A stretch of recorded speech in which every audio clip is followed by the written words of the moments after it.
Welcome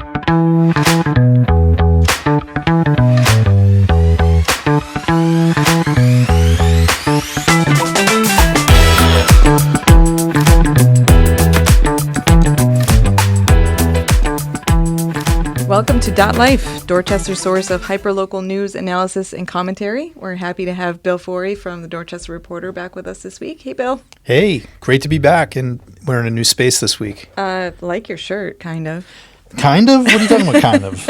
I'm from Buffalo. I'm a Buffalo sports fan. I wouldn't go putting that on a podcast, but that's fine.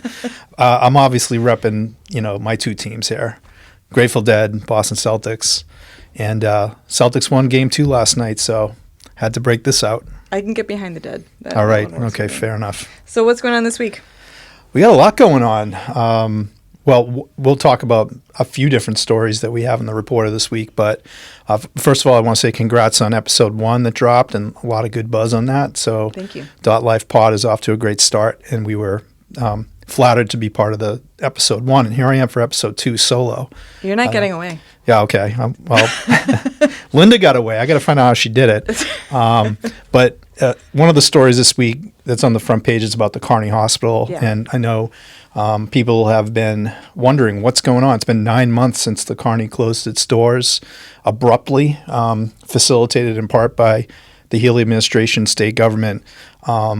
And here we are 9 months later, a working group, a 33-member working group that's been meeting over the last 4 or 5 months, actually, to try to figure out what they're going to do next with the Kearney site, just issued a report that went public on Tuesday. And we did get a copy of the report, reviewed it, and wrote about it. And the bottom line of the report is it's a lot of what we expected to see, Erin. Mm-hmm. Many of the people on this committee are state legislators like Representative Fluker-Oakley, who I think you're talking to today. Fluker-Reid now. Fluker-Reid, my bad. Sorry, Brandy. And congratulations on your marriage. That's awesome. But the Kearney Hospital Working Group, which was put together by Governor Healy, but mainly by Mayor Wu and her administration, has been meeting really around two things. What's been the impact of shutting down this community hospital abruptly? There was a lot of initial resistance to that. A lot of resistance, obviously, but they did it anyways. Yeah. And Stewart Healthcare obviously was in a bankruptcy crisis. The Healy administration, which really managed the crisis from the government side, was a player in making that decision to close Kearney because their objective was to try to keep as many of the other hospitals that Stewart owned in the state open. I think there were 8 of them in total, and 2 of them closed, Kearney and Neshoba Valley in Ayer, Massachusetts. But those hospitals closed in part because the Healy administration facilitated their closure. They may have closed eventually, but they kind of sped up the process and expedited the process of doing so in an effort, in part, to keep the other ones open, places like St. Elizabeth's in Brighton and Good Samaritan in Brockton. But after the Kearney did close, most people, including myself, were like, well, what's next? What's going to happen with this 12.7 acre property that delivered health care? I know some people aren't huge fans of the health care they may have received there, or they may have elected not to go there, but tens of thousands of people in our community every year were going through those doors. We're using the emergency department in a pinch. We're going there for diagnostic tests and primary care, along with like behavioral health and all sorts of things. Kearney was a huge asset to our community, and it's gone. This group was asked by Governor Healy and Mayor Wu to come up with recommendations on what could happen next. There's no real mandate behind this report. It's really ideas. It's saying, here's where we are, here's what's the realities of the facilities that's still there in varying states of repair, and what could follow up here. Mm-hmm. The recommendations are pretty broad and unspecific to any like one project. There is a proposal on the table by the current ownership of the Kearney site, which is it's a holding company called Apollo Global Management in New York. And as their name suggests, they're a global I think I might have just hit that. They're a global holding company that owns properties all over the world. Yeah. But they're the ones who really are in charge right now of what happens or doesn't happen at this Kearney site. They're retaining ownership of the property. They have For the ownership right foreseeable. now. There's no suggestion that they're going to sell it Yep. right now. But they have made a proposal, and there's been a little bit of confusion around this for good reason. The proposal is to build a Boston public school building on the site of what's now Kearney, and basically to bulldoze the whole Kearney Hospital site and erect a new school building that would be for the Edward M. Kennedy Health Career Academy, which is an existing BPS school in Roxbury and Mission Hill. But the city of Boston put out a request for proposals for that idea, and the Kearney ownership, which is Apollo, put together their own proposal unsolicited. I mean, it was solicited, but it's solicited to everybody. Like, it was an open call for ideas. They put one forward to the city, I believe it was in December, that outlined this idea to let's build a new school on the site, and basically the city will lease it from us, and Okay. over like a 30-year period will pay off what will be hundreds of millions of dollars in construction costs and property management fees. The thing about that is Boston Public Schools' request for proposals had nothing to do with building a school. What they asked for were ideas to take an existing building in the city, like an office building that's kind of going unused or underutilized, and retrofit it into a school. Mm-hmm. There were 5 proposals made for that RFP, and the Kearney site was one of them. And from our reporting, and strangely, the Dorchester Reporter has been like the only media to cover that story, but strangely, the city of Boston isn't really too hot on that idea of taking on a new build. For one thing, they want a school, like an existing building in the city that could be more cheaply retrofitted and bring that school online pretty quickly. But I don't understand why the building is there. So if they can retrofit an office building, why can't they retrofit the hospital? Well, they possibly could, but the proposal made by Apollo was to tear down the Kearney and build a state-of-the-art whole new facility, and by the way, make room or leave some room on the site for some housing in the back, like by the Dorchester Park side. Mm-hmm. So this report that came out this week makes no mention of the school proposal, which conspicuously missing. I thought I was surprised. Yeah. Yeah, and but that's in line with what we've heard from sources within the Wu administration, which obviously is the BPS. They're pretty, they're pretty cool to the idea. Yeah. It doesn't fit their budget, doesn't fit their timeline. However, there are those who are like, hey, that could be an interesting idea. Maybe not that specific school, but keep in mind, over the years, and longtime Dorchester people will remember, La Brea College was on the site of the old Kearney Hospital. There was a charter school using parts of the Kearney Hospital site over the last couple of decades at times. So it would not be without precedent for there to be an education use on the site. What this report this week did say was that this site's big enough to do multiple things. Definitely is. Yeah. It is, but they did emphasize a direct healthcare delivery use should be the priority. Yeah. And that lines up with what we've heard from, the health community here in Boston, in Dorchester specifically, the community health centers, for instance, that are really backlogged now with wait times for their urgent care. Primary care physicians everybody knows, is a huge crisis with trying to get a PCP. If you don't have one right now, good luck. Yeah. It's very difficult. So this is an acute need for a replacement. It may not be a full-scale hospital, and it probably won't be. This report includes case studies from around the country of ways that they've repurposed other community hospitals that have gone dark in recent years, which is useful. It's good information.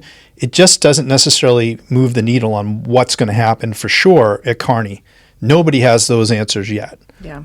And is there any sort of time frame on the next step? No, there's not really. A lot of this is again in the court of the ownership, the Apollo Management Group, and part of the reason that's true is because the Healy administration last year really cast the die on this. When they made the decision that we're going to facilitate the closure of Kearney, fast track it, really. There was supposed to be like a 90-day waiting period. They did it in a month. Wow. And what that meant was all the contents of Kearney Hospital got auctioned off.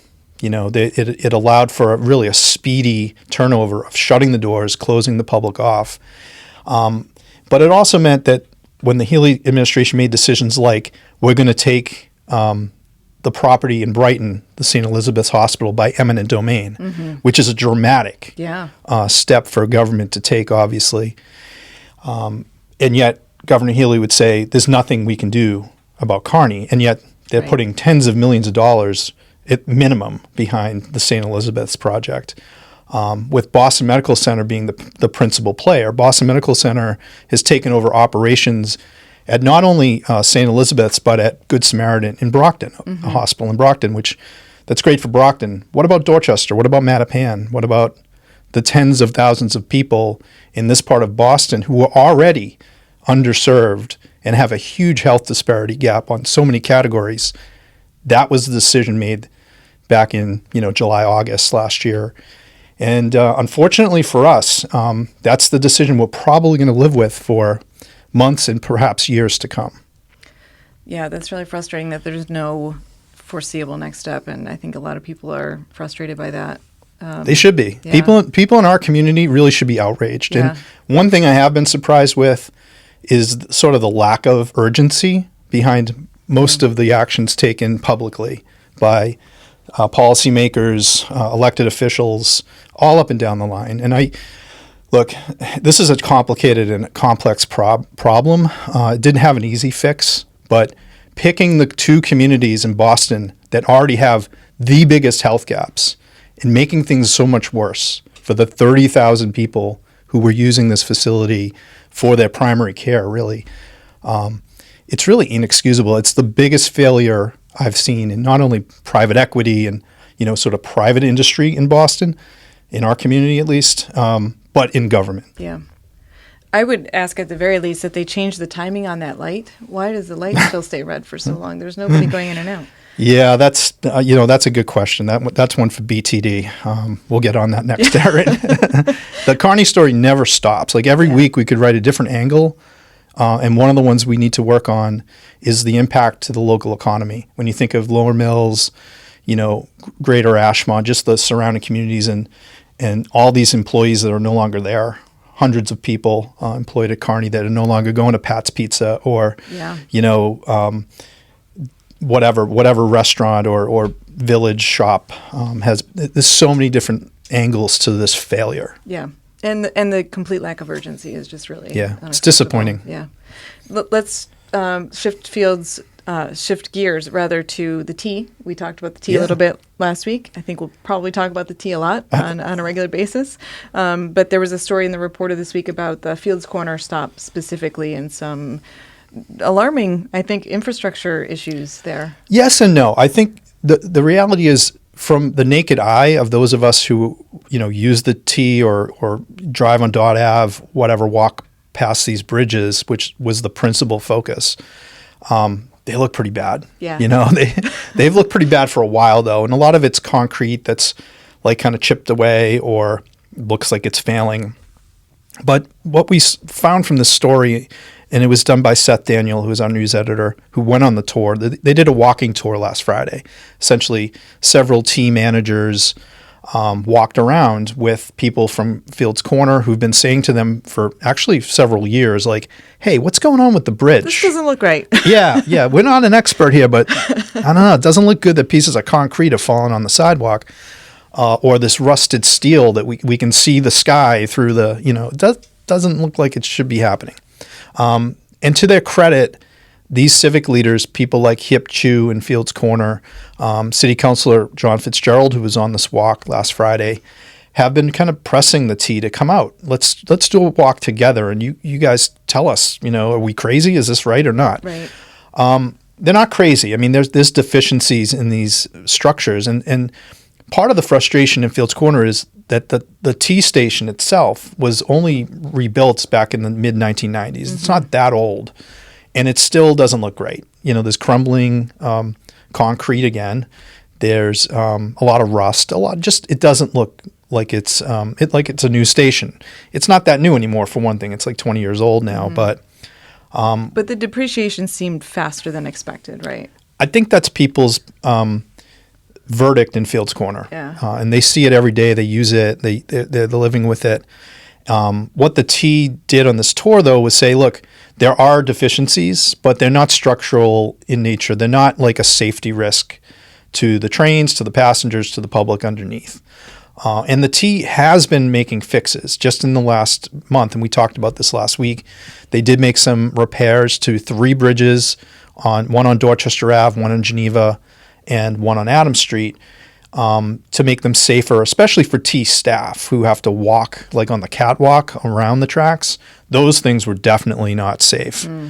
So those have been fixed now, or are in the process of being fixed right now this month. It's part of the whole reason they shut T down for 10 days or so back earlier in April. And it's also why they're still running shuttle trains at the moment for the rest of April, so that they can make repairs to those 3 bridges.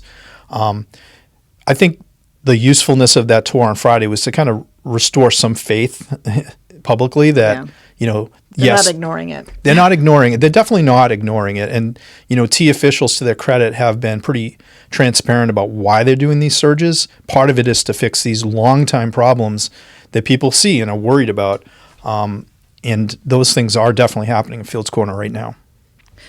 Sticking with the Fields Corner area, this coming Friday, I believe, April 30th. Is that this coming Friday? Next Wednesday. April 30th I think you're referring to the Black April commemoration. Black April, yep. And that is the 50th anniversary of the fall of Saigon, which is obviously really momentous date in the Vietnamese community.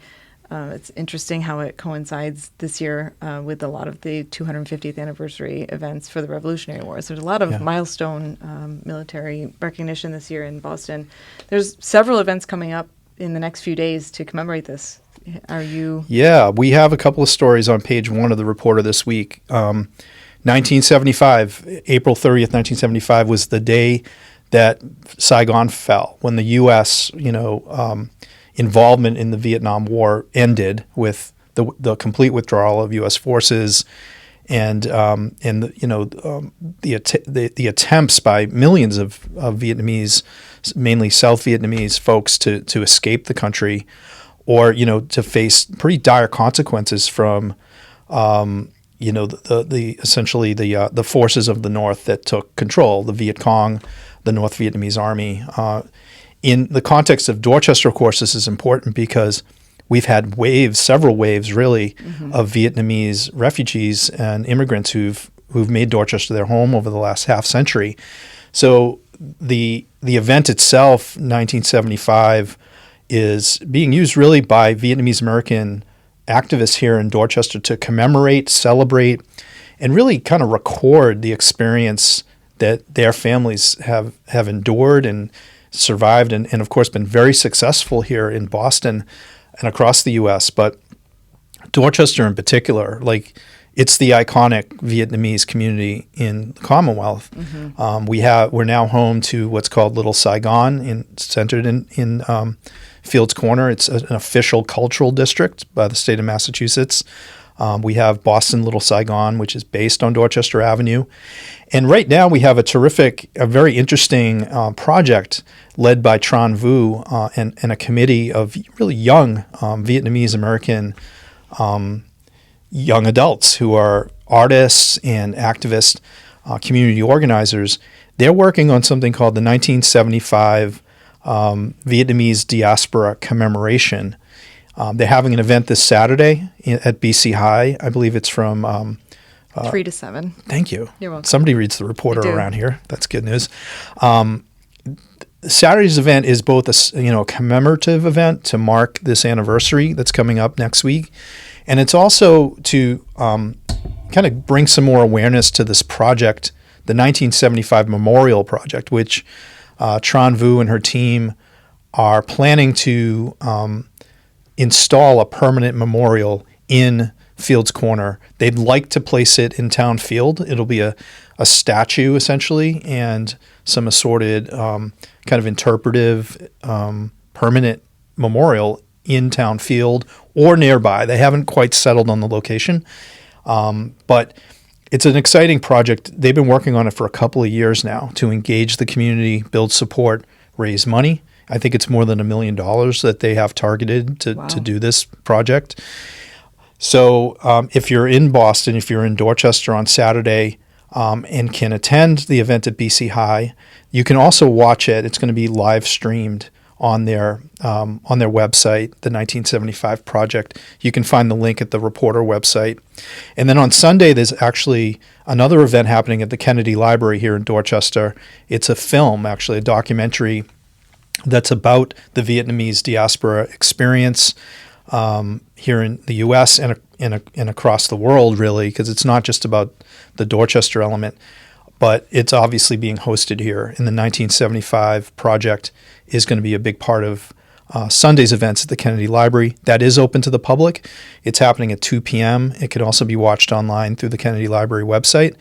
So 2 major events this weekend in Dorchester around that anniversary. And then culminating on Tuesday, the actual Black April Day, with 2 separate flag raisings. Yeah, there's an event at Boston City Hall that I know is happening on April 30th. So that's something that the city-wide audience will probably plug into.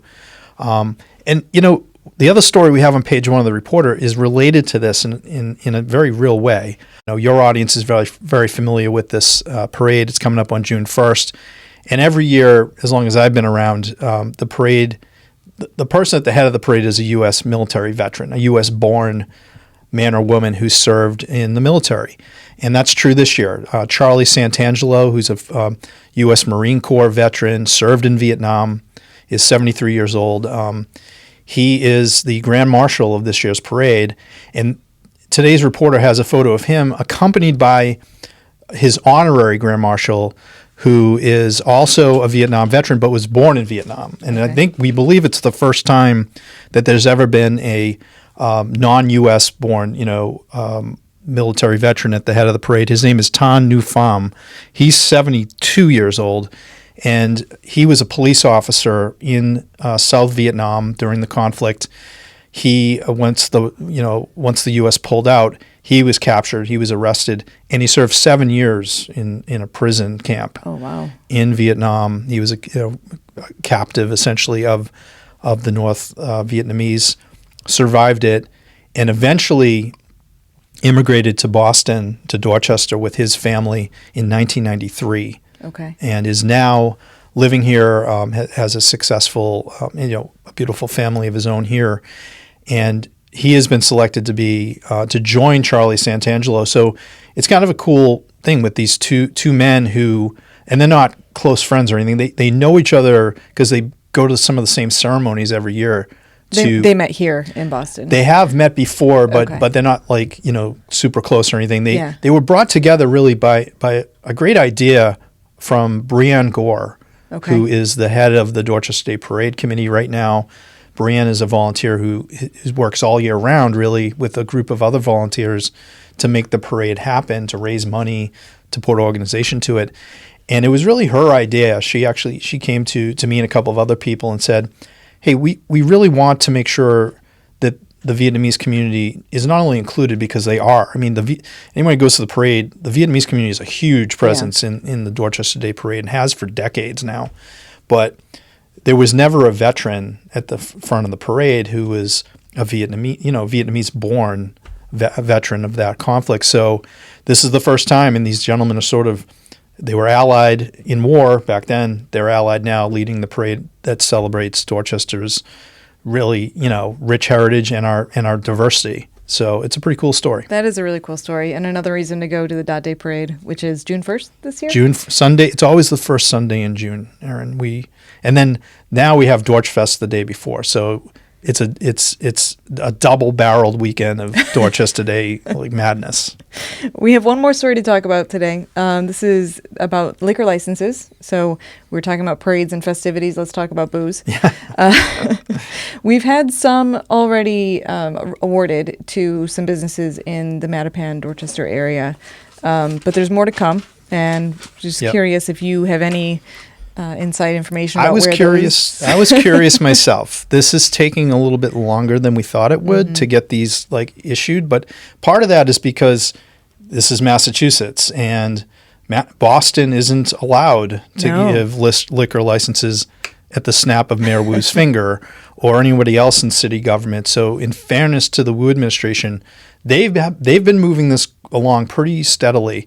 There's 225 licenses that will be issued or could be issued over the next couple of years here. And those are new, not Those transferred. are new. Okay. These are in the different categories. Some of them are beer and wine. Some of them are full liquor. Yep. Some of them are different categories. But of the 225, there's been 17 now approved by the city of Boston. But they also then have to go before the state's liquor commission. Yeah. And that has been kind of trickling through that process.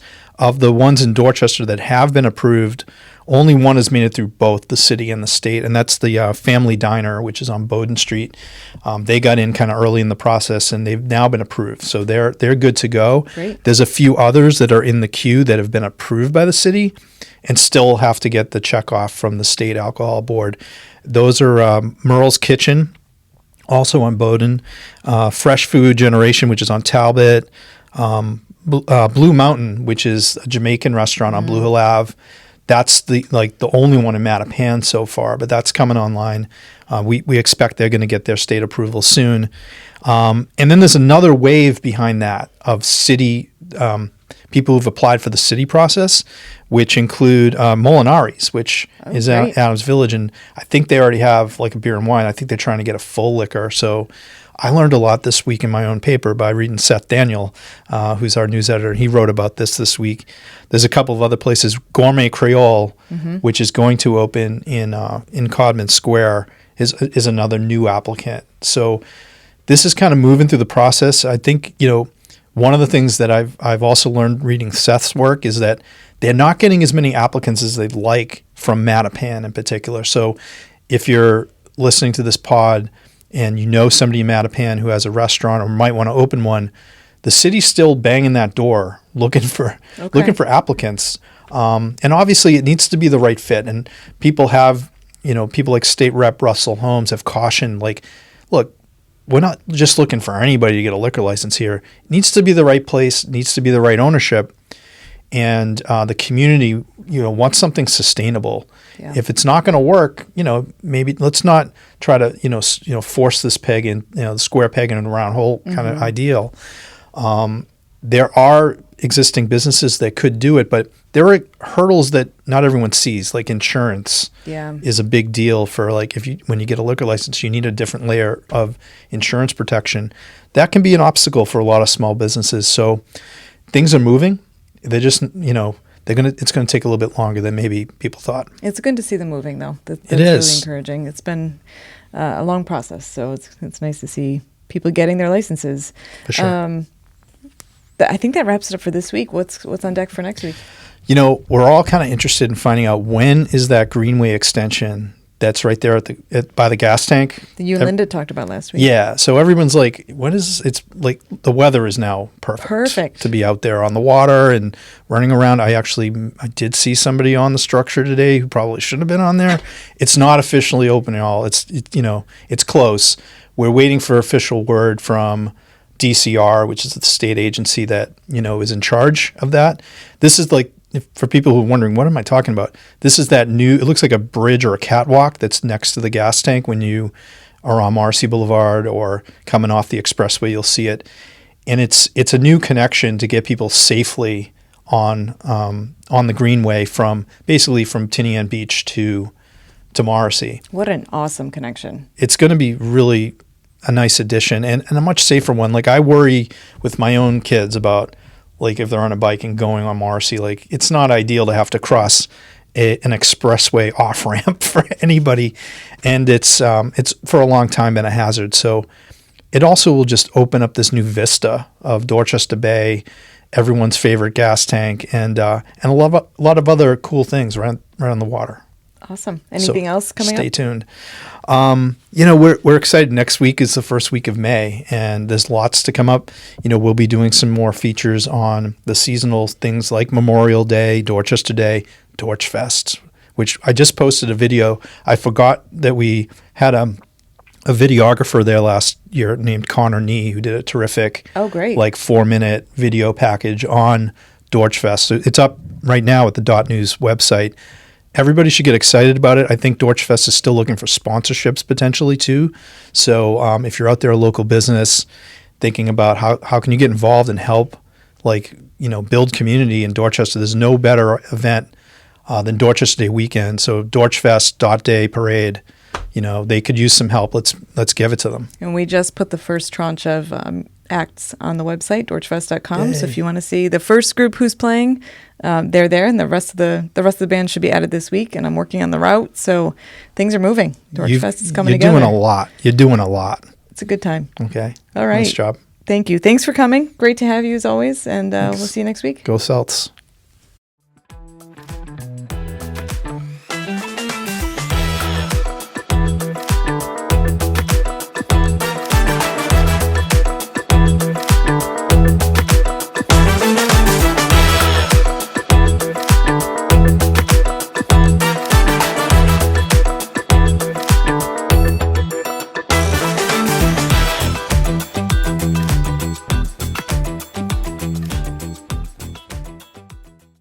I'm excited to be joined today by Joel Richards and State Representative Brandy Fluker-Reid. Welcome, both of you. Thanks for having us. Thank you for having me. I asked you both to join today because you both have an experience that's fairly unique to people in Boston, which is you have both run for elected office. And I wanted to talk to both of you a little bit about what that experience was like. This conversation was motivated by, on my part, I was looking at the Democratic primary ballot back in September, and there were so many uncontested races. And I thought to myself, this is crazy. We should always have people running against incumbents. Even if they lose, it gives incumbents something that they have to work for. So I think it's really important in a democracy that we have people running for office. So that's the spirit of this conversation today. Let's start by introducing yourselves, though. Joel, can I start with you? Yeah, my name is Joel Richards. I've lived in Mass for the last 14 years. I was a teacher for 17. I taught for 17 years. Just recently in the last year, after my last run, I made it through the primary, but I lost, and people really said that people see me in a different light. So it was time to explore. So that entered into 6 months of no job, a lot of tears, crying, and prayer, but I ended up with actually 3 jobs. I'm a true Jamaican. I work for the Ron Burton Training Village, where I'm the retreats manager there, and really mentoring kids, helping schools build culture, bringing kids out of the city to, do that, what we call decompression, but also they need a digital detox, right? We have the most anxious generation ever, and people ask me, will I budge on the phones? And I say, no, we're not going to do that. But Ron Burton is an amazing experience. Please look it up. For youth, if you know any kid that just has that desire to be better, but needs a little more structure, needs some mentoring, needs some help there. I also work for the Boston Collaborative, where I'm building a youth trauma rubric to help youth and to help families start their journey of care. A lot of times, my mentor, Jewel Robinson, always says this, that Boston is resource rich, but connective poor. And our whole job is to bring ministry and to bring people doing the work and to bring people like Representative, give me the last name again. Fluker-Reid. Fluker-Reid, New Reid. I didn't want to get it wrong. I didn't want no death stares. I wanted to be on good terms. Fluker-Reid, into spaces where people need help and where people are coming to the city to help people. And a part of that is access and giving people the language to be able to see what's going on inside of me, to do a scan, to do a check, what's going on in my child, what's going on in my wife. And so we're building a language rubric where people can actually have that. And then also I work with the Charles River Watershed, and we're trying to do some environmental projects in Mattapan.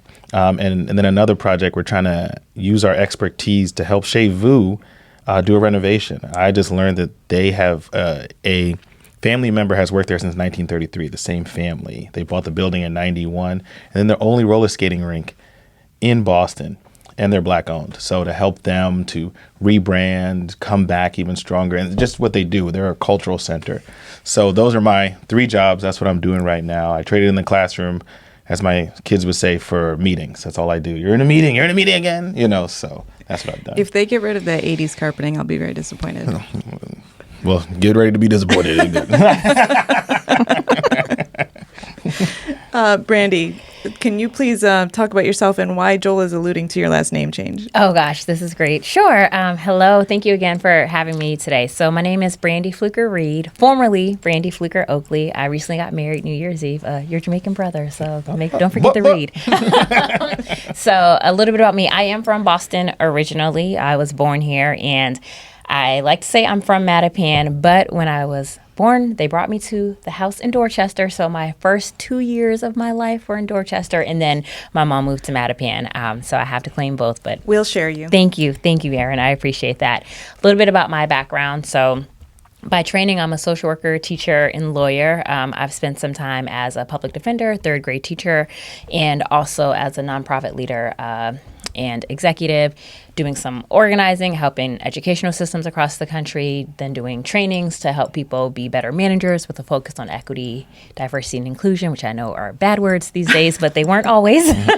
And then ultimately, I ended up running for office, and here I am today.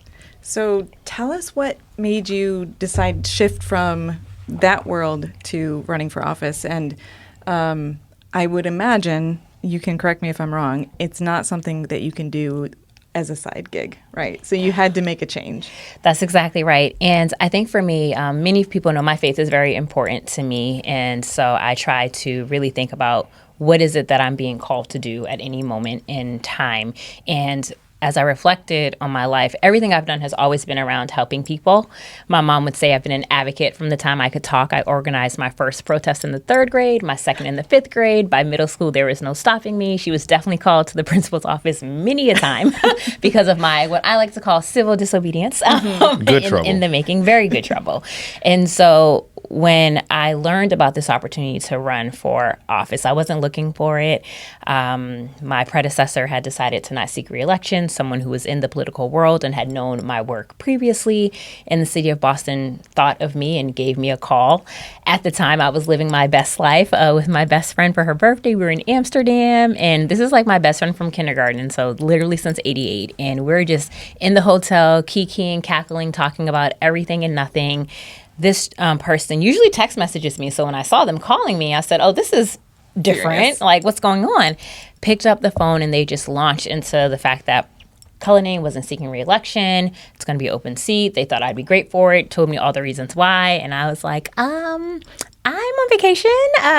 He's like, did I ruin it? I said, no, but you gave me a lot to think about on my 6-hour plane ride back home tomorrow. So give me a week and I'll get back to you. And so I prayed about it, sought wise counsel, reached out to folks who I knew were currently at the time elected, who had seen my work, reached out to family members, prayed about it, and decided to throw my hat in the ring. And I will say, because of my faith tradition, I tend to think that God moves you when you're comfortable. And I was very comfortable in my previous life. And I like to say I was living my best life. I was diamond on Delta, platinum with Marriott. Like, I was not like happy to be a super voter in the city of Boston and contribute in those ways. But I was okay. But I really felt like, as my mom said, it was the best combination of all of my skills. She said her exact words. And if y'all may not know my mom, she's a Southerner by heart and the type of parent that will never give me praise, but will like be proud about me to other people.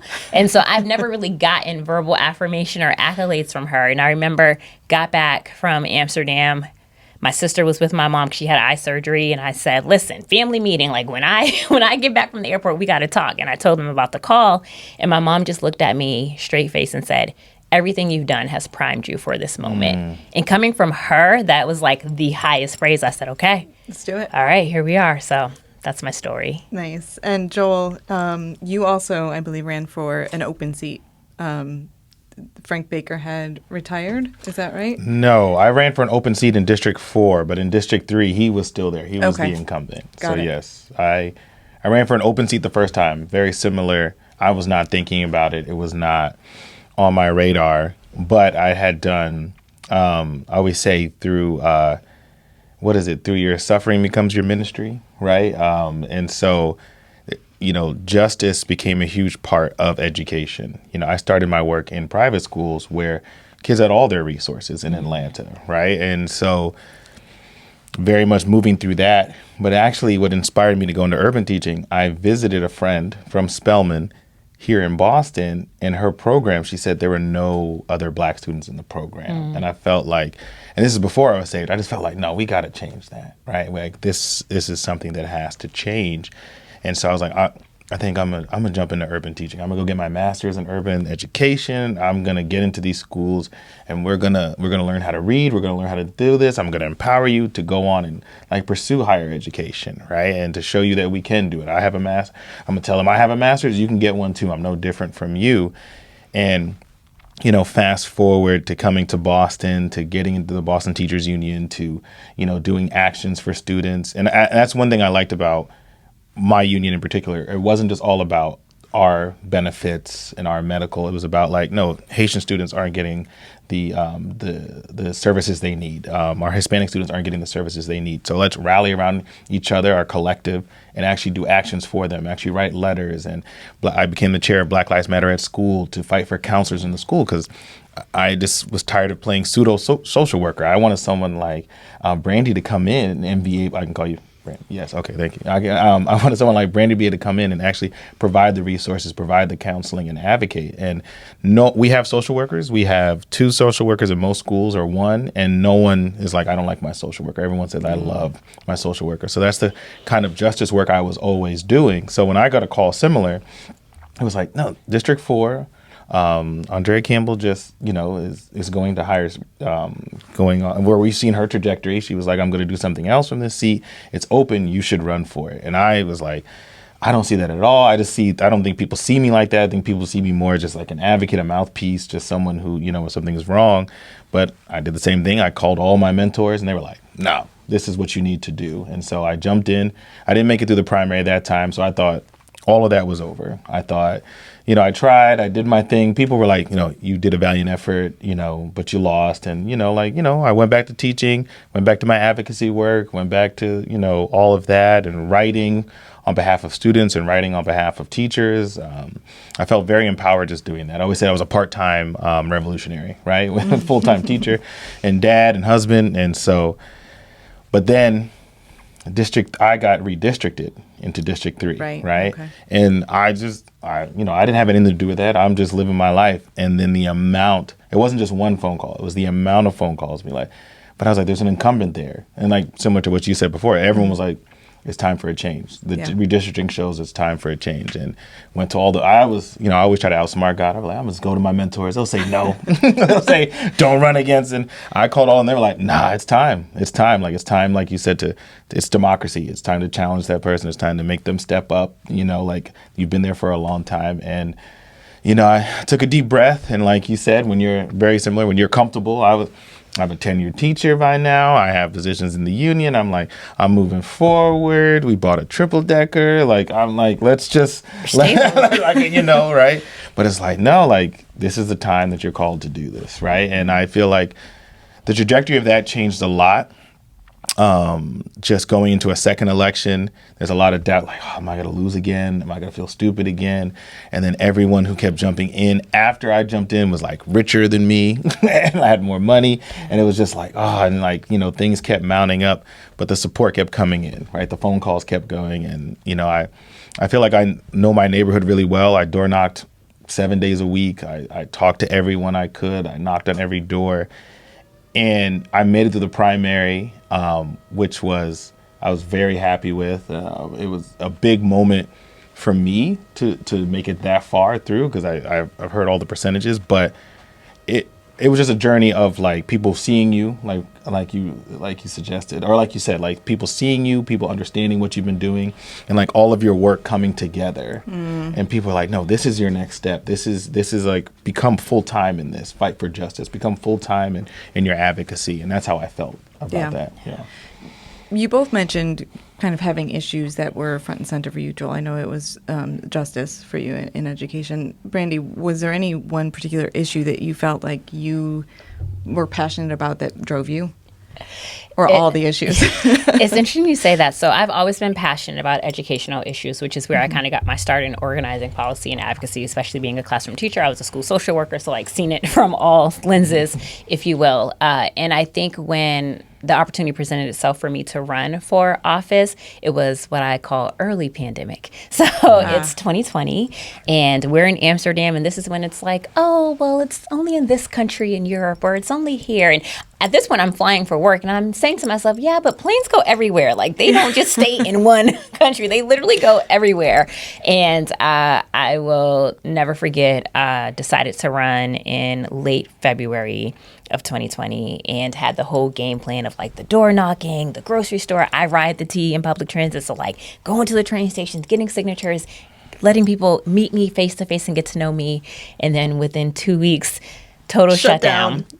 And I remember saying in my prayer time with God, like, okay, God, like, I believe you know all things. Like, you knew that this was going to happen.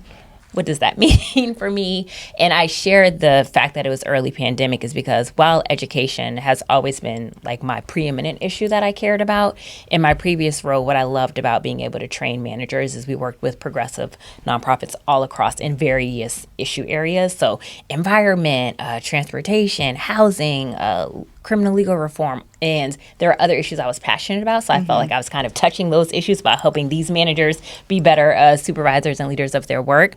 And when the pandemic hit for me, and especially being from Mattapan, still living in Mattapan, identifying as Black and a woman, just like seeing the disparities, it was as if all the inequities that we have always talked about for God knows how long, supported by however much data it's been supported by, were truly front and center. Yep. And there was no way to escape it. And I said, okay, but we just can't keep doing same old like this. We have to do better. And so it wasn't one issue, but I think the pandemic just crystallized all the inequities that we had to fight for. And that's what I've been trying to do since I got into office. So tell me what you did first. You decided, you took that plane ride, you talked to your family, your mom said do it, God said do it. What did you do first? Did you just freeze? Yeah. So it was a moment of freeze. And then the piece of advice I got was to reach out to current elected officials. And for me, not to do an endorsement because they're just meeting me. And I am a person, I don't know if y'all have ever done the Gallup Strengths Finder, like your top 5 strengths. I don't know if you've ever done those before. Is it like a Myers-Briggs type of thing? It's like it's of the Myers-Briggs vernacular. Yeah. Yes. But this is like Gallup Strength Finders. There's like 32 strengths, and then like your top 5 are like the ones that make you uniquely you. And one of my top 5s is input, which means I gather information and data. The downfall of that is people who have input are slow to make decisions. But another top 5 is activator, which is I can go right away. So I have the you're perfect in conflict balance. With yourself. Yes, all the time, all the time. And so I reached out to those elected officials just to know what was it like running for office? Like, what advice do you have for a first-time candidate? And some of those were in person because, again, it was pre-shutdown, and then many of those just happened virtually. And then it was all about collecting signatures because that's what you need in order to get on the ballot. Again, historically, I had envisioned being in person, knocking on doors, but then I couldn't do that, and everyone had stranger danger. So I was talking to my mom about it, and I don't know how this woman knows all the people that she knows, but she's like, I think they live in your district. So literally, I would I'd call someone up and tell them I was running for office and that, I need a signature, and then I'd have to tell them this is not you voting for me. This is just like my opportunity to get on the ballot so then I can try to convince you to vote for me. Like, this is just the first step. This is not a vote for me. And the request I would make to people is, can I either come to your house with a clipboard and Clorox wipes and literally like ring your bell, leave the clipboard, step away, you sign it, and then I go and like wipe down the clipboard and the doorknob and the doorbell. So that was option 1. Or can I mail you a ballot signature sheet with a self-addressed return envelope, and then you just send it back to me for me to turn in. Arduous process. that was what I did in order to get on the ballot. And how many signatures did you have to collect? Oh gosh, it's either 150 or 250, Erin. I forget which, but one of those is how many I needed to collect. And I collected the signatures. I got on the ballot, and that Friday after I was certified to get on the ballot, the SJC, I think it was 150, because the SJC changed the rules because of the pandemic, saying that digital signatures could be allowed. And also they were going to cut the number in half. So then only 75 signatures, I think, for my race were allowed, which allowed others to be able to shoot their shot at democracy, which is fine. But I thought to myself, I did all that work and ingenuity and like tried to make it happen. But it was time well spent for sure. And I also feel like running for office, in my mind, truly is a precursor of the amount of work that it takes to sustain office. And I'm glad that I was able to put in that sweat equity, if you will, because it hasn't stopped just because I've become elected. In fact, it's only ramped up, if not stayed the same. Yeah. What was the next step? So signature collection, I assume you had the same experience there, Joel. Well, because I ran twice in two different districts, it was just signature collection was both got the same advice, call electeds. We talked and just got a lot of advice. So it was like time to take and synthesize that. Yeah. And then like if the advice was repeated by like, 2 or 3 of them, okay, I'm gonna stick to this. This obviously is tried and true. And the signature explaining, hey, this isn't a vote, like having those conversations. I would say the first time was just trying to get the signatures and like understand. I was so worried about not getting them and just being embarrassed about not getting. The second time I was like, okay, I know I can get these, but let's use it as an opportunity. Okay, let's get lit early, right? Let's jump ahead of the things I already know that I need to do. And start like meeting people at the train station, meeting people out, like really getting a message down. This is the time to practice it. This is the time to get your messaging. So like the first 2 times were totally different, I would say. How is that train station environment? You're just like, hey, can I have a minute? Morning and afternoon are different. Yeah. It depends. And I first time, the train was kind of working, so like people were on a rush. Second time, the train had all those delays. So, hey, you got 20 minutes upstairs or 20 minutes, The train's not coming. I got you. The train's not going anywhere, right? And I would talk, and it was actually funny because the MBTA officers, they were the same ones there. They're like, oh, you're here all the like they got to know me too, and like I would just talk to people as they were slowly going through, as they were waiting. I'm like, I just let you know it's 15 minutes. Could I just have a little bit of your time? And so, I would say like, you have to get comfortable being uncomfortable. Like, I don't like public. I'm sweating. Like, my back is covered in sweat. Like, every day I come from the train, I'm covered in sweat. Like, it's a very, like, nerve-wracking experience in that. But I would say that was the signatures. I think the first time was just the signatures. The second time was, I'm going to jump out ahead of this, right? I'm going to start running from this moment and from this part, and especially because there's an incumbent there too. Right. So I have to start like really moving, and it's a new district. So like, I'm inform you no longer live in this district. There was a lot of that, and it was like boom, boom, boom, boom, and just having that messaging down very early. I would say it just changed. I think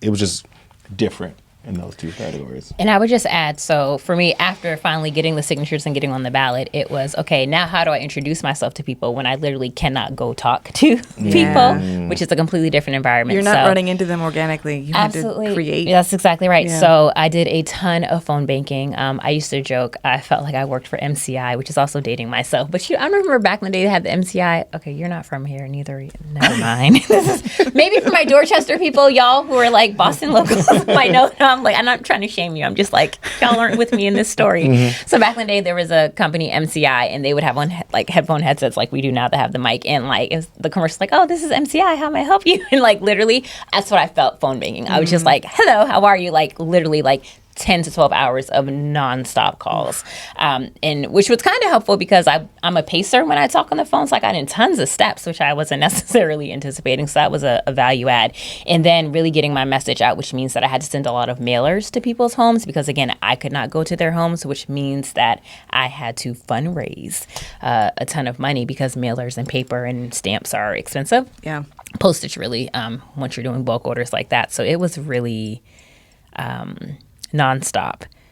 The but it was good news good. is that your fellow race runners were all in the same boat. So it wasn't like you specifically had that disadvantage. That's exactly right. Yeah. And I wouldn't even call it a disadvantage. It was more of a challenge. And that's the work, too, is how do I solve for a problem creatively, cost saving, as efficient as possible, as maximizing my ROI as possible. And that is part of the work of being in my mind, an elected official and representative is problem solving and trying to do it the best way possible, the most effective way possible, and the most efficient way possible. So it all just felt like training ground for the actual job, even though there were some days I was like, what is going on? I would say my election was a little later, but COVID was still going on. So I would say the difference between 4 and 3, District 4 and District 3. District 4, I was handing out masks and hand sanitizer, right? District 3, for my lighter hued, supporters, I was handing out sunblock, right? And lit, right? Yeah. So it was different because there was a heat wave going on in the other one, in my second run.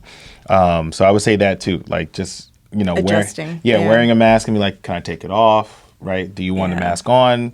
You tell me where you want me to stand, just being very accommodating when you come to the door.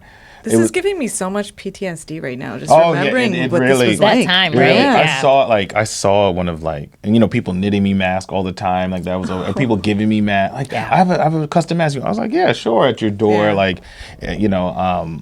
It was I'll give you your 6 feet. Even sometimes I would joke, I'd have a ruler, like a little tape measure. Look, and the other part, people were home.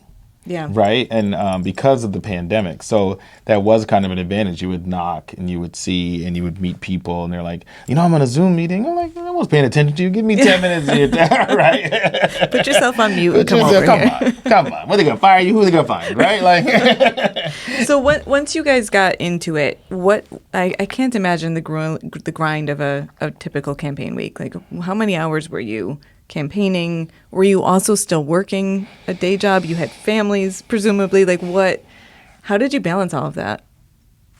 Start with you, Brandy. So there's no easy answer. I'm like, talk about PTSD. So I was still working full time when I ran for office. My organization just pivoted to doing everything virtually in the pandemic, but there were still obligations and things that I needed to take care of in order to earn my living. And then but that was helpful because going into an office would have been, worked out that they went virtual. That was definitely like the silver lining, blessing in disguise, I guess God gave me through the whole pandemic experience. And then the other component of it was my mom was healthy while I ran for office, which was great. She was like my number one volunteer. So that was a good thing. I didn't have that responsibility like I do now in terms of caring for her.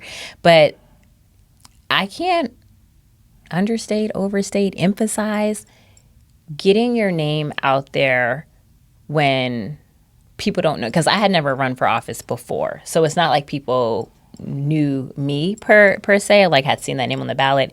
2 of my opponents, they had run for office before, so they had some name recognition. And then another opponent who ultimately decided not to continue in the race, they were very connected politically in a way that I was not. So in that way, it kind of felt like I was somewhat of an underdog, if you will, which is why I don't think I really slept. I picked running back up during the pandemic as a way to like de-stress, and it was so great to be on the trail and see so many people on the trail too. So I'm glad we had that, the Neponset Trail there in the pandemic, but I would go running there in the mornings. I had a weekly Sunday ritual of a bath every Sunday night just to kind of like decompress, which I probably need to bring back into my life because it was lovely and it only happened during the first election cycle. And then it was, if I wasn't talking to constituents trying to convince them to vote for me, then I was reaching out to donors to try to raise the money to send out the mailers. Then there's some like logistical stuff in terms of approving what goes out or reviewing mailers, dealing with questionnaires. So I didn't have full campaign team, if you will, early on. So I remember doing the BTU's questionnaire and like doing that one by myself because it was like the first one doing the cycle and there was just me to figure it out. So doing the questionnaire process, going through the endorsement interview process, it's really team no sleep. I know I need sleep to function, but it was nonstop. And I'm not a caffeine drinker. I wasn't at that time. I just started drinking coffee like a year and a half ago. So it was really just like pure adrenaline. And prayer and encouragement, endorphins from the runs trying to push me through. Yeah. You were in a position, I think, where you didn't have to go to physical events, though, because they weren't happening at that time, right? But there were lots of virtual events. Yeah. Which I mean is nice. There were some evenings where I'm on this device, that device, like literally 3 or 4 devices in front of me, trying to like be present because folks had scheduled meetings at the same time, which was nice that it was virtual instead of in person, because Michaela will say we still have conflicts of evening meetings happening, whether they're virtual or in person. So that was definitely a blessing and a good thing. But my community is pretty vocal. So they pivoted. Most civic organizations and associations, they pivoted to virtual. Only a few disbanded. And when I say a few, I mean like 2 to 3 out of the 20 disbanded in the pandemic. Otherwise, there were virtual meetings, then there were town halls, then there were debates and candidate forums, and then local radio and news outlets. And I have part of Milton in my district, so like there are local access TV wanting to like interviewing every candidate, which was great. It was just nonstop. And you, I think at the time, you were covering my neighborhood. Yes. And our civic went to outdoor meetings. Yep, so you that's still right. had to go in person if Yep, you wanted and be to there in the join. parking lot and have my little butterfly fold-up chair. Right. That's exactly right. Yeah. And Joel, you and I actually met at an event that you were attending as a candidate. So you were definitely doing physical meetings for the second run. So, yes, I would say I ran during the pandemic and not. During the pandemic, I had more. There was more because everyone was online. No one was teaming up either. By the second time, people would team up and do stuff. Or the first time, no, you could spend a whole evenings, 4 hours straight on different Zooms, on different meetings, popping in, popping out. Like I was in front of my camera. Like I know the lighting in my room, how to get lighting better. All sweating as always. And so like it was just a constant grind. I felt like in person was a little bit better because like it was a little limited, right? You could actually say, I got to be here across town. Could you take me again? When it's virtual, they're like, no, be here at 7. Just we'll put you in for 10 minutes. But I would say there was a lot of just like in-person meetings. I feel like there was a lot more charged issues in the third one too. And so you would go and you would be the only person that they had scheduled, and you'd be the only topic, and you'd be talking about one topic, whatever was important to that neighborhood. And you had to have your ducks in a row. You had to come in ready to speak intelligently. Right. And on multiple of issues because it was different per neighborhood. Where I feel like at the time everyone had the same complaints, speed bumps, right? But now it's like if you go to and especially the new district, you go to Mass Ave, they have different concerns than the Ponset. If you go to the part of Dorchester, they have totally different concerns than all 3 parts of Dorchester, right? And so it's just, I want a new park. There's not enough dog space. So you have to really be on your messaging and really stay, like some people say, swim to your islands, or some people, like I feel like I really had to say, like, I'm going to stick to this message. It got to the point where one time I walked up and a volunteer, I heard them, I was like, that's good. Well, that's me. You just sound just like, I even said a joke to the constituent. They're like, hey, he said that same joke. I was like, dang. I was like, okay. So the messaging. It's working. It was just the same messaging over. He was like, and then the volunteer was like, it's easier to steal a joke than to make up one. I was like, dead. Right. And so like it was like the consistent messaging had to go out because of like, I had fewer points to meet people. I had fewer access points. And then my second race got crowded. It went from, I thought my first race was crowded, but the second race was crowded. Then I was the only black candidate. And so that was a whole nother issue. And then there's a lot assumed about me because of those things, and a lot of narratives pushed because of those things.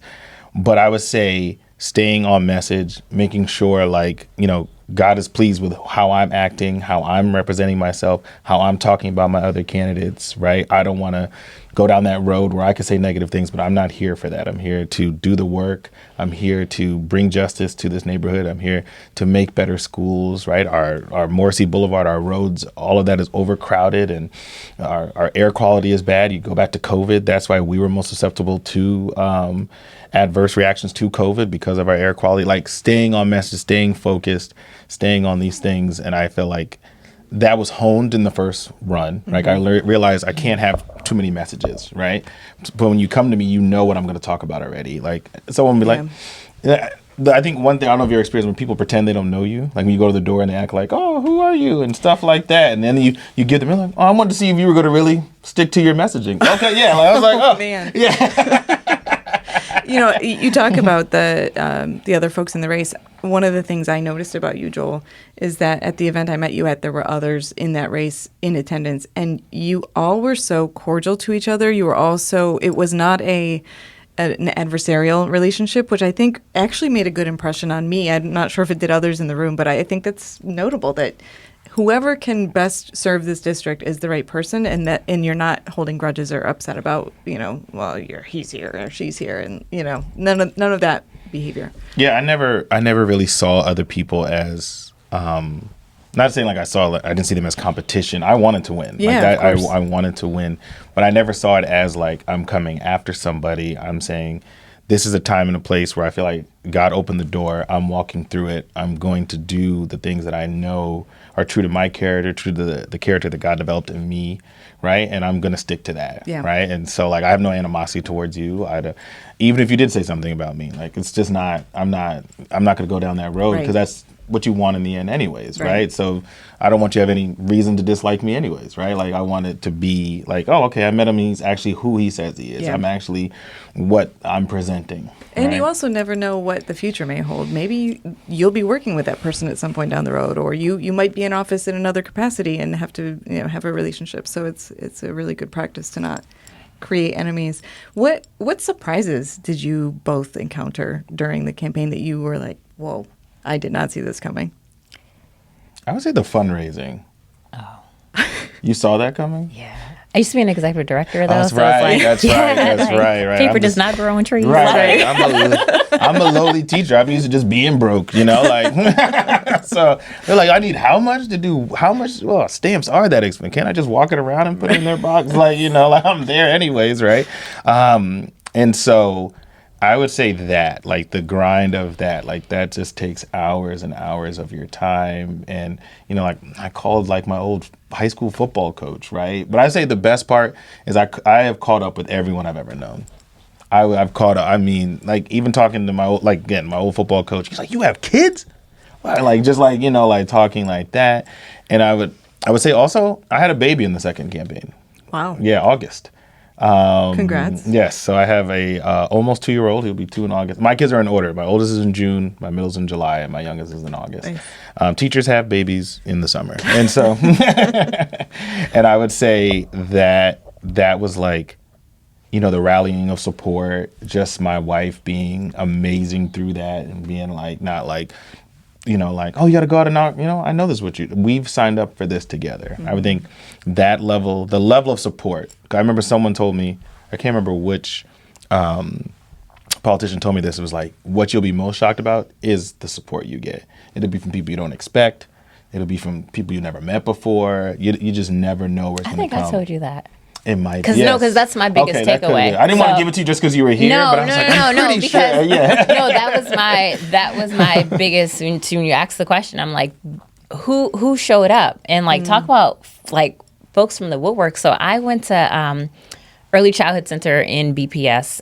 It was the Rosa Parks, which is now moved to Mattapan and is like the Ellison Rosa Parks. But the original Rosa Parks was at the intersection of Quincy and Blue Hill Ave. And this is early 80s. I'm an 80s baby. So I was only there for 6 months. That's a whole nother story. But literally the director of that daycare or the Early Childhood Center that was in the Rosa Parks on Quincy and Blue Hill Ave saw my poster and found my mom's office number because she was working from home and for herself at the time. Called my mom and said, hey, this is Alan Batts. I was Brandy's early childhood teacher. I'm so excited for her. I always knew she was like, and just like, how can I help? How can I support? And I was like, I have not seen this man since literally 1987. It is now 2020. And so there were just family friends that we had lost touch with. And I had done some political trainings over the years. And one of the things that they said around fundraising is go through your entire phone book, and just say, hey, I'm running for office. Like, can you chip in? Can you pitch in? I got a Black mama from the South, so I'm used to being told no. So that's not going to be my barrier to asking someone for something or for money. And because I was running in the pandemic, that was a somewhat trepidatious time because some folks were losing their jobs and were unemployed, or there was so much uncertainty around the economy and what was going to happen. And the range of response I received from folks was either like, oh my gosh, yes, the world is so depressing and felt like people giving me like their life savings, which was so humbling and like brought me to tears. Or people saying, I really can't, I just lost my job, but I can make 2 hours of phone calls, or like I can do this instead, and like finding other ways to be supportive, which was just as equally wonderful. And so I think I was just most surprised by the amount of people from my entire life's journey that somehow managed to show up. And it was just unforgettable. Yeah. And I've been a public employee both times that I ran. So I'm not allowed to ask for money. So that was also like, my wife would grab the phone and be like, hey, could you give my, and like, or in the second one, my oldest, he'd be like, my dad's trying to change the city. Could you, I'm like, got you with the kid guilt. Like. So we talked about surprises. Is there anything you would, in hindsight, do differently? And you both ran twice. So you ran for re-election and you ran twice, Joel. So maybe you did things differently that you can speak to. Oh, the two campaigns aren't even comparable, right? Like the imposter syndrome that I felt in the first one, the doubt, like the constant rebranding and messaging, like just not knowing, being taken advantage of. That's something you don't want to really talk about a lot, but you do get taken advantage of. Just it's gonna happen. People are gonna come in, and everyone says, "Oh, you earned it. Now it won't happen again," right? And so, who to talk to, what advice actually fleshed out and was true. All of that really comes to a culmination the second time you run. You're like, oh, no. Before, what I was saying, like before I was building the plane while it was flying, literally. Oh, we need wings. I'm about to crash, right? Like this. No, this time launched, right? Like I went into the second one. I was like, well, there's an incumbent there. If we're going to do this, we're going to do this, and we're going to do it like we're doing it for TV, right? And so we kicked it into high gear, like really went at it confidently, prayerfully. I talked to everyone I knew. I called everyone I knew right away. It wasn't like, I'm running for this thing. I don't know. No, I'm running for office. Can you support me? Can you help me? Can you do these things? I need you to do this. I need us to get a flyer for this. Calling people right away, getting lit. I think I had it lit a week after I decided to run, right? Where before it was like a month or two, maybe, I kind of need lit, like this is my messaging. No, like let's get together, all my friends, what's our messaging? What's bothering us? What's most important in this city? What do people want? Like instead of asking people what my message should be, I was like, this is the message. This needs to change. This is this. So I would say the two wouldn't even know each other if they met, the two elections. So, yeah. I would say for me, a couple of things. Certainly the imposter syndrome resonates. And for me, identifying as a woman and also as Black. And there were 2 times I can remember in my first campaign where I was listening to the advice of the folks I had surrounded myself with. And in those 2 instances, I wish my message had been different. But because it was my first time running, they identified in these 2 instances they had identified as non-people of color, and they had been around like the political game, the political world. So I felt like my thoughts weren't valid, or that I couldn't say what my truth was in those 2 instances. And those are like my 2 biggest regrets from the first time I ran. The second one, this was actually my campaign manager's thought, but I 1,000% agree with it. She said, if we had to do this race over, I would sit down with Brenda Fluker and say, who are all the people you know? Because the amount of people, so my mom helped me with the signatures and like, I think this person lives in district, or this person might live, in the bounds. So she was instrumental in that regard. But then there were just so many other people I met along the campaign trail, whether I was phone banking or door knocking, or in August when I did like social distancing door knocking because it was a little safer then to go outside, and they were like, oh, I worked with your mom at Liberty Mutual, which was like 1979, or like, oh, I know your mom, or oh, your mom did the closing on my head. Like, it was just like my mom's name kept coming up, and I was like, She was holding out and on I would you. go home, right, and I'd say, oh, mommy, I met your old client so-and-so. She's like, oh, yeah, so and I was like, you didn't tell me they lived in, like, it's like all these people. So my campaign manager says if she could do it over, she would sit down and say, okay, Mommy B, who are all the people that you know, and touch base with them. And I think my mom is the gift that keeps on giving. So I agree. Secret weapon. Well, she's an introvert. She keeps to herself. It tracks for her brand, but yeah. Yeah. Advice. Someone's ready to run. They're thinking about running. What would you You both talked to people before you got started. What did they give you that you would pass on, or is there anything original that you would share? I'll share original, and I'm sure other people would agree with this, but from my learnings and my experience is to definitely be true to yourself, full stop. And I'm going to pick up on something that Joe had kind of mentioned in passing earlier, is I didn't see my competition as my competition. This was my race to run and my race to lose. Regardless of who else was in the race, it was like, how am I putting in the work that I believe my community deserves, that reflects who I am and what I stand for as a woman, and doing that repeatedly and really focusing on my race. And I think it's so easy. Yes, you have competition. Yes, you all are competing for a limited number of votes, in any election cycle. But at the end of the day, like, it is literally you versus you.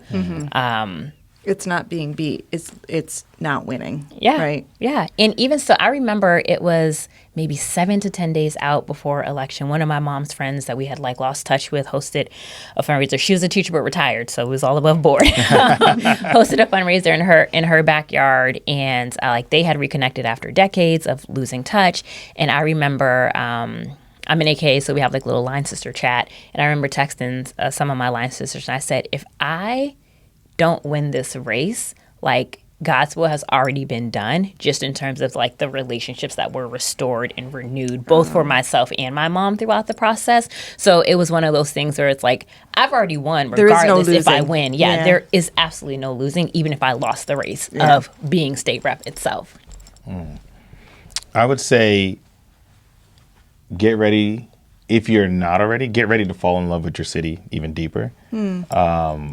The people that I met, I feel like one thing I added to my messaging was just no, I live in the hardest working, greatest part of the country. You would meet people on the way to work, and they tell you about their job, and they tell you about their kids. You're like, this is amazing. This is the point of doing all of this, right? To fight for them, right? To work for them, to do the work. Someone asked me, what's my, political ideology? It is that that harvest is plenty, but the laborers are few, right? We are out, there's no bus stop any day in Dorchester that's not crowded. There's no trains. The train is always crowded. Rain, snow, freezing cold, heat. We're out there and we're doing the work, and it is a place worth fighting for. That's the only advice I can give you. Like Brandy said, just go into it full on and know that you're doing it for the right people. And that's the people of Dorchester and of Boston. They are working hard and they're doing the thing. So, and if I could just add to that, because what Joe just said is one of my favorite verses. Is there's plenty of work, but very few folks willing to do the work. And in my mind, and I say this when I speak in front of youth in particular, it all starts with service. It's all about giving back to a community that you care deeply for, whether you were born here or not born here, whether you were raised here or not raised here. And you don't need a title to serve. And I think so often, especially folks, who may not be in elected office or have whatever high-ranking title, they think, oh, what can I contribute? I may not be as valuable, or what I have to give isn't enough. And I would just like to squash, stomp on, kick out that train of thought and mentality. It all starts with service, and you can serve in any capacity. You can visit the old lady who may not have any kids, or her kids live out of state. You can drop by on a Sunday or Saturday and bring her coffee or tea or muffins. You can go to the bus stop on a hot summer day and offer people water. And I'm not saying to do things that I didn't do myself. I remember one time I went to go take a walk in the park down the street from my house. This was probably 2014. I was so stressed, and I was like, oh, I just want to walk. And I went down there, and y'all, the amount of litter and trash that was just, I couldn't even have a peaceful walk. I turned right back around, got some gloves and garbage bags, and walked right back down to the park and just picked up all the trash. And there was some construction happening, and the construction workers saw me. Then they started picking up trash too and putting it in the bags. I didn't have a title. I didn't post it on Facebook or social media or anything to that effect. I did email somebody at a local organization hey, I just picked up all this trash. Can you empty the trash bags at this park, and can we do better? But you don't need a title to serve. And there's plenty of work that can be done that I would encourage people to do, whether they have the title or not. I love that. I love that. All right, last question. What is your go-to Dorchester restaurant? No, that question is not fair. Like because there's Vietnamese food, there's Cape Verde. I always say all we need is an Australian restaurant, and we have all the continents covered. Right Well, there. we discussed last week with Bill and Linda Forry that there's no sushi in Dorchester, so we need Tayoshi. to. Where is that? Tayoshi is right. See, that's what I'm saying. Right on Adams Street, and we go there. That is if you ask my kids sometimes on a Friday what they want, they be like, "Give me banh mi and sushi." We have to go to the banh mi, we have to go to Ballet, and then we have to go to Tayoshi and get the sushi. Right? Like there's no. So you're declining? You're declining the one go-to? No, the Dorchester is the best place to go to eat. Like there, because there's no, like you can't. We go to multiple restaurants on a Friday to get what we want. Like we might go get a fish sandwich from Vaughn's, and then I get wings from Sauce. Right? Like there's like you gotta you gotta diversify on what you want. And you've right? got 5 people you're trying to satisfy. Right, so right, that's, right. Yeah, one place is You tough. might get buffalo pizza from Antonio's, right, and then go back to Sauce for garlic parm. Like there's different. You gotta. I don't. Brandy, are you going to play by the I rules? am going to play by Okay. that was I a appreciate it. very political answer, Joel. So I think That's- running for office is still in No. your future. Nah, that's what. Somewhere. That's what the kids call. That's big back answers. That's Not big back answers. And I think I'm so glad you had, because tonight is Taste of Dorchester, which is like Maha's annual fundraiser. And so I can't wait. Michaela is stoked. Yes. We're going to treat ourselves to all of the wonderful Everything I eateries, just named, right? Yeah. that we Yeah. have here in Dorchester. I would say for me, and there are many favorites.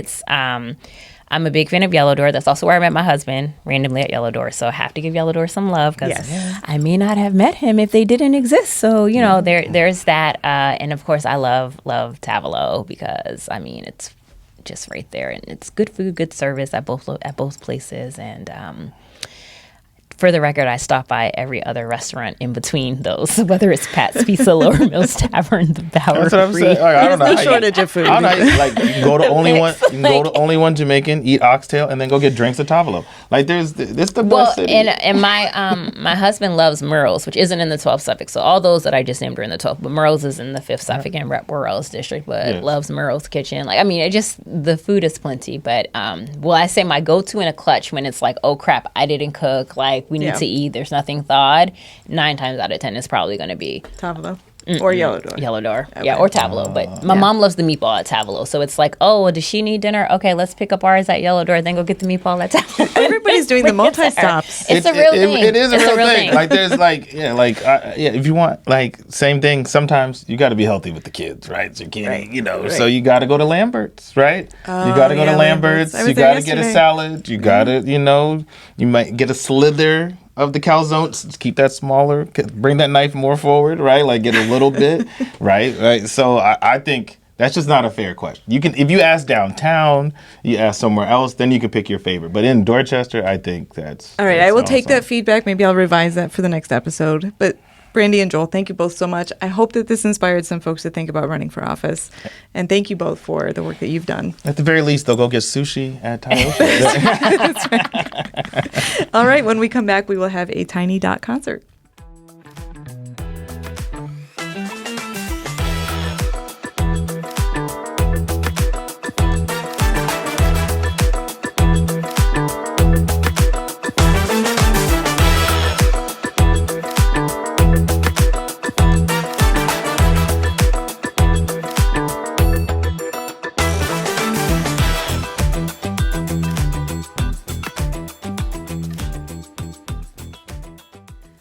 Welcome back to DotLife. It's time for our weekly Tiny Dot concert. And this week we are with Robert Thackery. Yeah, you got it. Thanks for having me, Aaron. Very excited to have you in the studio, Robert. Thanks for joining. Yeah, of course. Thanks for having me. Appreciate you. Yeah, so tell us a little bit about your history. I can't keep track of all the places you've been, so you're going to have to give us the lowdown. All right, cool. So I went to Boston University. My family's from here originally.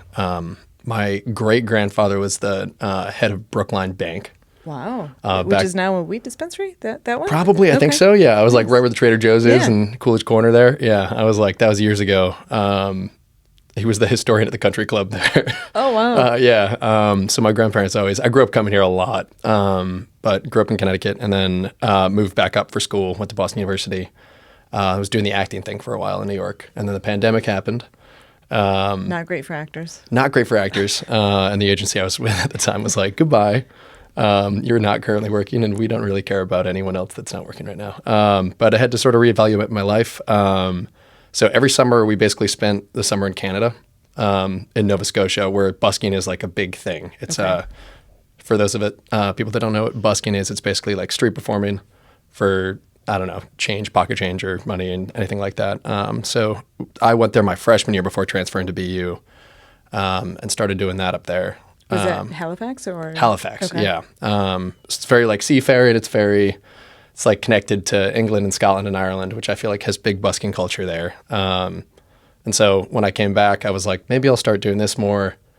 Started basically on the waterfront in front of Rose Wharf, Okay. in that area. And my mom would drive me up on the weekends during the pandemic. And I basically play out there on the lawn. Yeah. From your mom. I know, she's an awesome lady. I was like, she raised 3 of us by herself. So definitely major inspiration there. But basically, yeah, just started doing that. And one thing led to another, and here I am, like 5 years later, still doing it full time. So. And you said Fields Corner for a bit. I did, yeah. So when I first moved back to the city, my mom was driving me up for a while, and I was also working in New York, so she's basically driving me back and forth. I was managing a restaurant there when it opened back up after the pandemic, and essentially I was like, all right, I need a place to stay. And actually, Bill, who you just did on the podcast, or I don't know when it's coming out, which order, but his cousin lived in Fields Corner, and is one of my best friends from growing up. So he was like, got an extra room if you want to move in. So we lived there for a while. Boston is such a small world. Such a small world. Everyone knows it. It was really surprising today coming in and just like, oh, there's Bill. Hey, Bill. All right, cool. What's up, man? Who I haven't seen in, I don't know, like a year and a half, 2 years. Yeah. One of the Porch Fests, I think, was the last time I saw him. But Nice. yeah, no, crazy small world. So I follow you on Instagram. I first found you as part of the inaugural Dorchfest artist search. Yeah, I think so, yeah. Started following you on Instagram after that, and you are constantly doing something. You are probably the most active performer I follow. Yeah, I'm very, very busy. I feel like I get bored when I don't work all the time. And at this point, the work has been really good to me. I feel very lucky to be able to do what I do.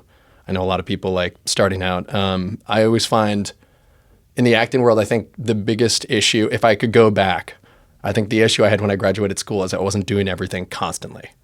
You always hear stories about like people that make it, and it's like, all right, I was out on the street corner and I was doing it every day. Like Robin Williams was doing comedy on a street corner. So every chance I get, I feel like I like getting out there and just doing the thing, even if I can only do it for a couple hours a day.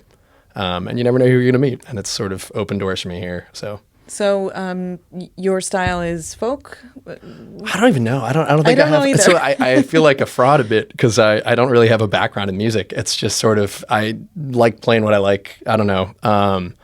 Like my dad's family's from like North Carolina area, so I grew up a lot around like bluegrass music and things like that. Okay.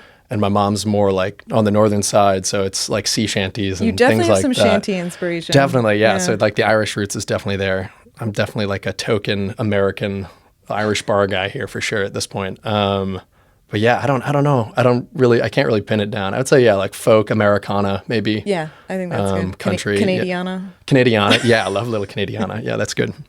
Well, we'll let listeners decide when they hear you. Yeah, of course. So where can they find you right now? I know you're playing Dorchfest again this year. Yes, too. they can definitely find me there. I think a 60-minute set this year, which will be fun. Yeah. And then actually later that night, I think I'm playing somewhere else. Probably. Bebop or Sam Adams. I like how you're asking me. I was like, I don't know. You said you. I was like, I don't know my schedule. Yeah, that's the issue. Is I never know. Come on, Aaron. You're supposed to know these things. I know. I'm sorry. You are. You're still doing your weekly Sundays. Yes, At Sam I'm at Adams? Sam Adams Brewery every Sunday. The one in JP, not the tap room. The tap room I'm at about once a month on Thursdays for their acoustic session, and then usually once a month or once every other month with one of my friends playing with me And for their Saturday night band session. Okay. Which is cool. And somewhere in the proximity of Faneuil Hall, you can usually be found. Yes. So now I'm in charge of the music at Faneuil Hall, which is a volunteer position, and I'm trying my best. But I also, I was like, it's a lot of work. Well, you've got some connections into the music industry. If you need any help, I'm definitely happy to refer you to some people. Yeah, feel free. Anyone that's interested in applying for that program there. I know we're taking on quite a few new applicants this summer, but I was like, we're always looking for new people. There is no shortage of great talent in Boston, and I think there's more of a shortage of venues. So you opening up opportunities for people to come perform is you're not going to have trouble filling it. It's huge, and I think also the issue is people just don't. It's so hard in this day and age to like get out there and do it, and I think it's kind of scary sometimes getting past like I don't know, being in your own room playing and getting over that hump and just sort of doing the thing. Facing potential rejection. But Boston is such a great city for like street performing is such a, it's terrifying, but it's also like the most gratifying art form. And it really lets you know where you're at. It's where you workshop things. It's such a good spot to workshop things because it's like if people don't care about you, they're not going to stop. But if you can really find genuine connections with people in a different way, especially in like a media age where you're just constantly, there's always a screen in the way. Yeah, that's really interesting. We had an artist on last week, Hakeem, who has also been at every Dorch Fest. I've never met him, but I definitely, I was like, he's awesome. Yeah, I'll introduce you guys this year. But for sure. He was talking about that exact thing. You know, you can get all these likes and followers, but does that really mean they like your music? And it's really when you're in person and you get that connection that you can tell. That's true. It's really what it's all about. I always struggle. That's actually my biggest issue is I feel like I always forget to post and stuff where I'm like, but you can always search for me in the street if you walk around. Awesome. We don't know exactly where you're going to be at Dorchfest yet, so folks should check dorchfest.com to see your stage and your time slot. But if they can't make it to Dorchfest, or even if they can they hear you now? Definitely. I would love to play a couple songs for you guys. Let's do it. All right, let's do it. So this first song I have for you today is actually the first song I ever wrote. It is called Field of Dreams. It's about our little summer cottage up in Nova Scotia. I wrote it my first year in New York. I was trapped on a couch. It was really before I started writing music. So it's a little simpler than my other things, but means a lot to me. We have a big yard behind there that we always say we're going to cut down and build a place that we'll play the rest of our lives to play baseball and all the things like that. But the song is called Field of Dreams.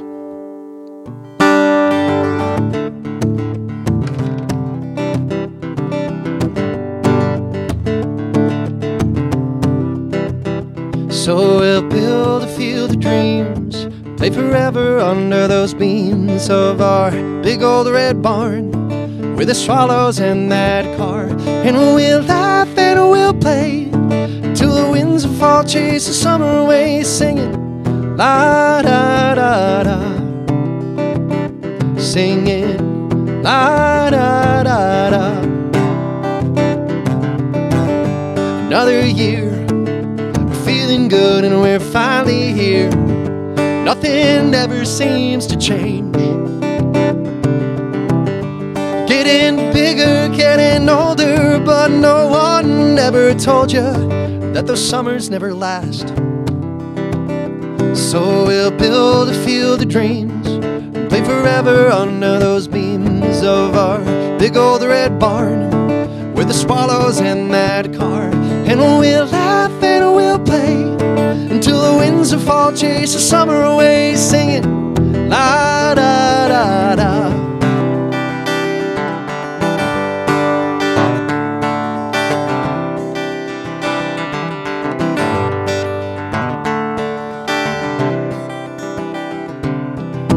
Breaking into fall, we're all at school staring at the wall.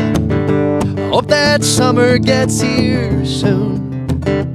And winter's here, another snowfall, another year. I'm ready for the sun again. Well, we'll build a field of dreams, play forever under those beams of our big old red barn, with the swallows and that car. And we'll laugh and we'll play until the winds of fall chase the summer away, singing la da da da, singing la da da da.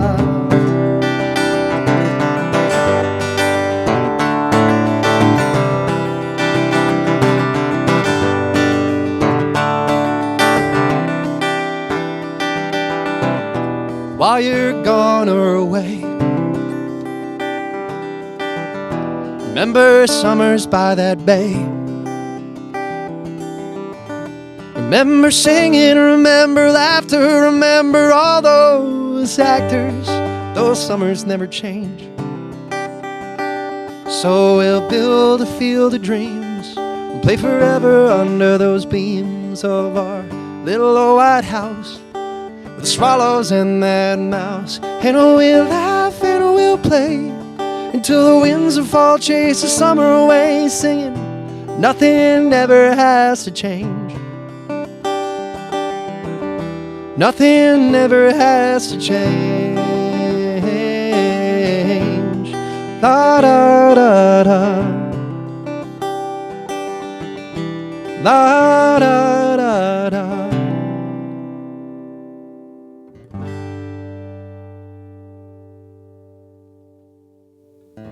All right, sick.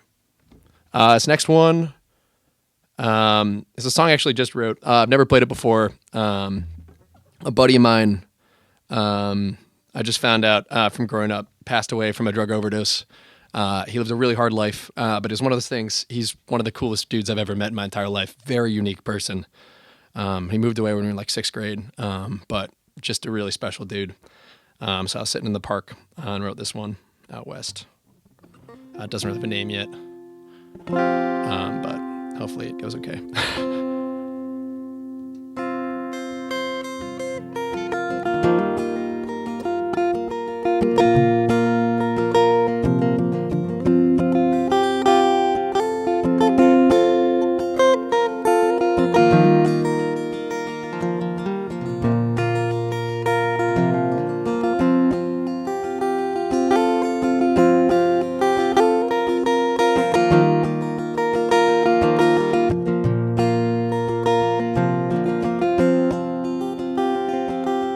Write you a song where the trees grow tall and the ivy grows up the garden wall and the air is filled with a western call of crows. Remember the days when we were so small and played on the graveyard behind St. Paul's. Wonder if you'd still recall, God knows. But it's getting so late in the day. These winds still sing of early May. I know you'll never be okay, though I'm fine. Jogger runs through the raven's path. You always love Poe, but never math. Goddamn birds always singing, nevermore. Your dark brown eyes burn like ash, scorched from the fires of your father's wrath. I'd have never noticed those demons before. The western wind is so cold. The sunset here is orange and gold. Who knew you'd never break the mold? Did I cross a line?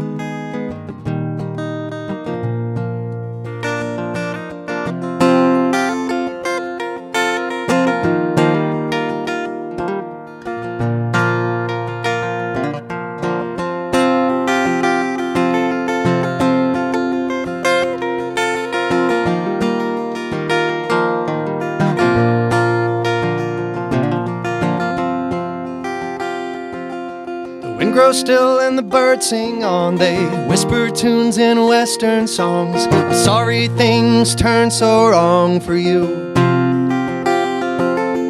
Was I a friend you could count on? I'm sorry I'm here and that you're gone. Hope there's some bright new dawn from the hell he put you through. But now it's time to say goodbye. I heard the news, I didn't cry, 'cause I know it's peaceful where you lie, but you're on my mind. You're on my mind. All right, cool. We made it through. All right, that's for Mike. Cool. All right, we're going to try a song. I was like, it's been a long friggin' time since I played this song. I wrote this for my mom's uncle, who was in Vietnam. He was there for 7 years. And he was never shot anyone. He was a medic. So the song's for Jasper, who came back and was never the same, and ended up taking his own life. But the song's called Glory. And I was like, here, we got a really sad songs. I'm sorry to make everyone cry right now.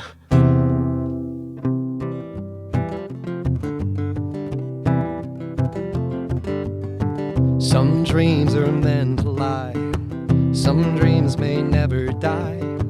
Old leather gloves lost to time. Bright field and joy to learn. Bright field, he takes his turn. Nerves of steel, but he still yearns for brighter lights ahead. Jasper's got a rifle. He's carrying it to war. Young man running, carrying stars for glory.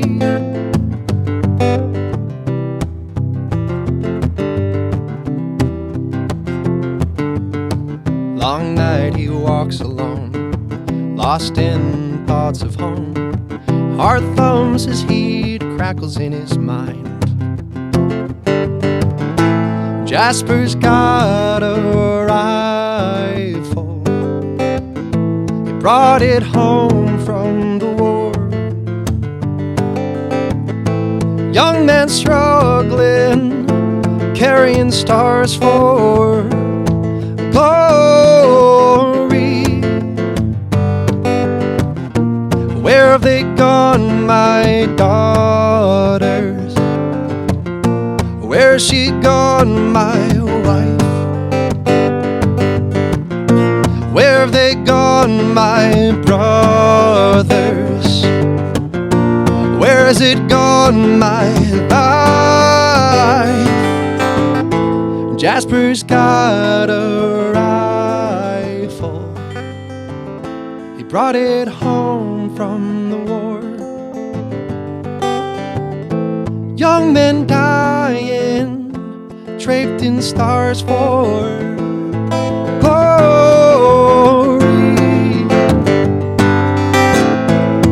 Glory. Lord.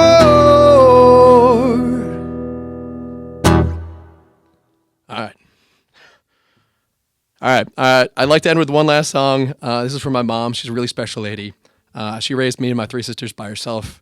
It's Mother's Day. I'm definitely going to cry playing this song, but I do love her so much.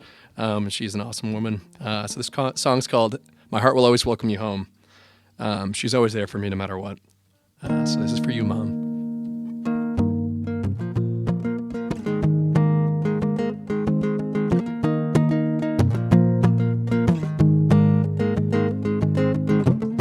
When I was 5, thought I'd find dinosaurs. I'd be a pirate far from shore. At 10, thought I'd play for the Sox. Rule Fenway Park like the legend of Fox. Success couldn't be more clear. I dive head first into my fears. And my mom said, plans change, but love remains, no matter where you go. My heart will always welcome you home. 15, thought I'd be a vet, solve the problem of every pet. 20, I thought I'd act, though that path was more abstract. Success couldn't be more clear. I'd build my life far from here.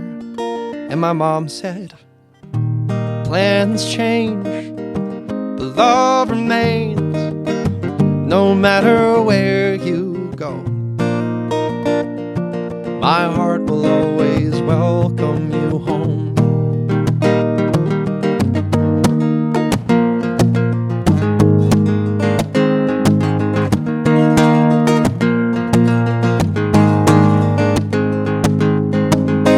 Though I don't know where I'll land, it's probably somewhere that we never planned. I may seem to run away, but that I'll be home by the end of the day. 'Cause plans change, but love remains no matter where I go. Your heart will always welcome me home.